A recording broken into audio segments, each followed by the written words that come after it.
Et maintenant, on passe à un tout autre sujet. On passe à la célébration du jour de la banane. Et pour ce faire, j'ai le grand plaisir de recevoir la présidente d'Équifruits, Jenny Coleman. Bonjour. Bonjour. Bienvenue. Merci. Alors, j'ai été très surprise et j'ai pas pu empêcher un sourire sur mon visage lorsqu'on m'a dit que le jour de la banane existait. Je ne sais pourquoi, mais donc voilà pourquoi une journée dédiée à la banane.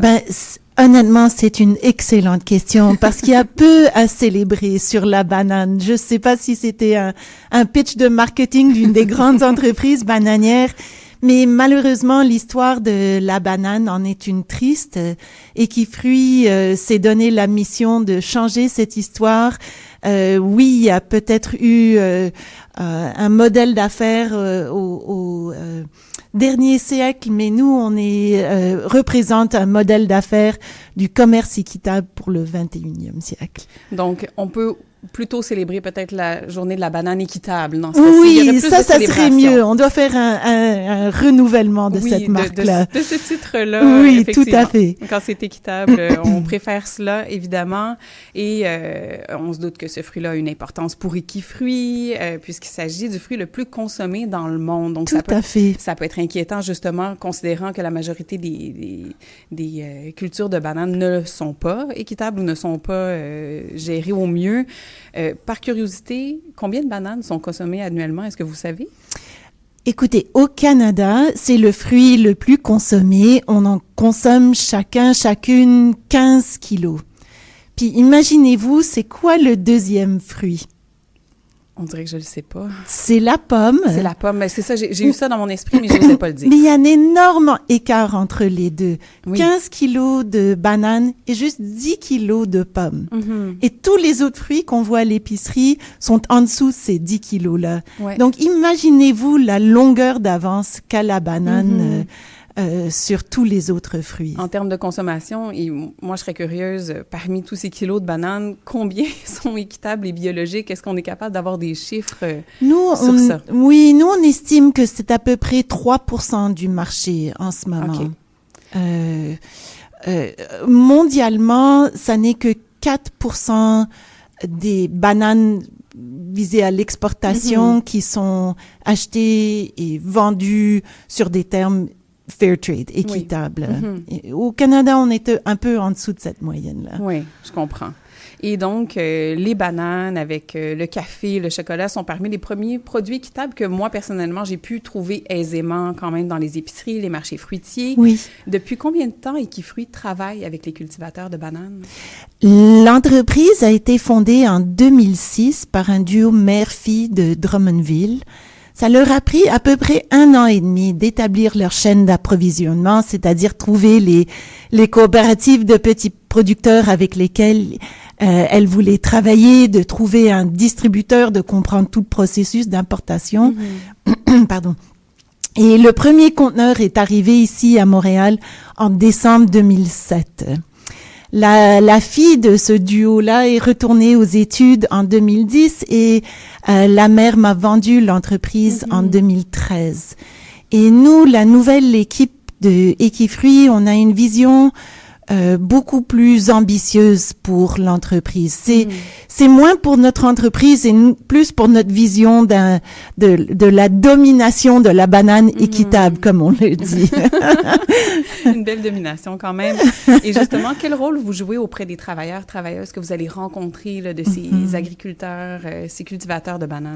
Oui, donc nous, on fait un commerce direct avec les fermes ou les coopératives de petits producteurs. Et ceci veut dire que vraiment, nous, Équifruits, on agit comme le bras de vente et marketing pour ces gens-là qui, normalement, n'auraient pas accès à un marché d'exportation sur des termes équitables. Si c'était pas pour des entreprises comme Équifruits, ils vendraient leur production à une tierce partie qui les vendrait ensuite à une des grandes compagnies bananières. Oui. Donc ça évite des intermédiaires comme ça. C'est ça. On a vraiment une relation donc directe avec nos producteurs et leurs travailleurs. On fait fréquemment des visites sur place. J'étais en Équateur fin novembre, je serai en Colombie le mois prochain. Et ce sont nos moments vraiment préférés. Tu sais, je suis toujours sur une plantation. Je visite un projet qui a bénéficié de la prime sociale du commerce équitable. Et je suis un peu divisée. Je me dis, est-ce que je reste ici jusqu'à la fin de la présentation ou est-ce que je prends le prochain vol pour revenir au Canada pour vendre plus de bananes, plus de ces bananes pour avoir plus d'impact sur la vie de ces gens qui sont normalement oubliés dans nos chaînes d'approvisionnement. Définitivement. Je crois pas qu'il y a beaucoup de gens qui achètent leur main de banane à l'épicerie en pensant à la personne qui les a cultivées, récoltées, de la manière dont ça a été fait. Non, c'est ça. Donc, vous travaillez étroitement avec ces travailleurs, ces travailleuses, et vous travaillez pour l'amélioration de leurs droits, de leurs conditions de travail, la valorisation de leur travail. Tout à fait. De ces personnes en tant qu'humains aussi. C'est ça. Le commerce équitable, les droits des travailleurs, c'en est une grande partie. Mais on vise quelque chose de plus grand. On vise la durabilité de toute cette production, qu'elle soit économique, sociale ou environnementale.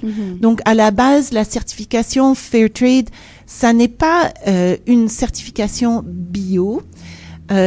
Nous, Equifruit, on a les deux certifications, donc Fairtrade et bio. Mais même dans le Fairtrade, juste à la base, il y a un souci pour l'environnement. Il y a une restriction sur l'utilisation de pesticides, par exemple. Mais effectivement, les personnes et leurs droits à un salaire décent et à des bonnes conditions de travail, c'est ce qui me motive le plus, je dirais. Et est-ce que vous voyez des impacts avec les changements climatiques sur les cultures des bananes? Est-ce que c'est des problématiques que vous rencontrez? Oui. Nous sommes membres ce qui s'appelle le Forum mondial de la banane. Et un de nos groupes de travail regarde les enjeux environnementaux de la production. Et on a eu une présentation il n'y a pas très longtemps, une modélisation avec le progrès des changements climatiques où se déplaceront la culture de la banane. Ça passe d'énormes possibilités géographiques en ce moment à très peu d'ici. Je me souviens plus. Je vais dire 50 ans pour être... mais moi, j'ai 54 ans. C'est pas long, 50 ans, là. C'est pas long. Et c'est sûr que nos producteurs, ils font face au premier degré des changements climatiques, que ça soit de la pluie, pas assez de pluie, des sécheresses. Mais c'est sûr qu'ils sont dans des régions aussi qui sont davantage affectées en plus. Oui. Et ils font partie des communautés qui sont dans les premières lignes, comme vous l'avez dit, pour subir ces changements climatiques, les impacts des changements climatiques. Donc, juste pour donner un exemple rapidement, quand j'étais en Équateur fin novembre, l'Équateur a fait un énorme investissement dans l'hydroélectricité, l'eau. Oui. Et là, il y a une sécheresse. Donc, il n'y a pas de courant. Et donc, on est rentré dans des stations d'empaquetage où c'est pas exactement dans le noir, mais quand même, rien n'est éclairé parce que durant la journée, ils coupent l'électricité. Comment veux-tu faire prospérer ton entreprise, parce que soyons clairs, c'est pas la charité. Ce qu'on fait, c'est on travaille avec des producteurs pour qui la ferme c'est leur entreprise. Oui. Comment ils vont continuer quand il y a ces enjeux climatiques là? Oui, il y a beaucoup à réfléchir autour des structures, autour de comment ça pourra fonctionner autrement, différemment et pallier à ce qui est en train de se produire, évidemment. Sauf que là, on va rester dans la célébration parce qu'il y a un événement Oui. ce mercredi 16 Oui, avril, demain. parce que c'est le jour officiel de la Exact. de la banane équitable. On va essayer de l'instaurer tout de suite.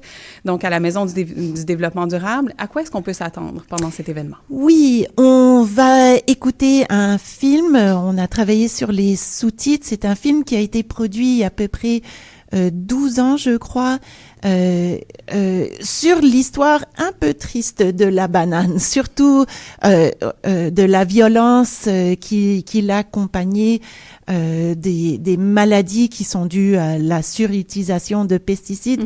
Tout ça est un peu difficile. Et chez Equifruit, on essaye de ne pas se pencher trop sur le passé difficile. On essaye de présenter un futur positif avec le commerce équitable, mais il faut quand même qu'on comprenne pourquoi l'existence d'une entreprise comme Equifruit. Donc demain soir, malheureusement, on parle pas mal des problèmes, mais par la suite, on va faire une discussion sur ce qu'on vient d'écouter et quelles sont les solutions devant nous. Et c'est ce qu'on propose. Parfait, excellent. Donc, vous pouvez réserver votre place sur le site de la Maison du développement durable, lamdd.org.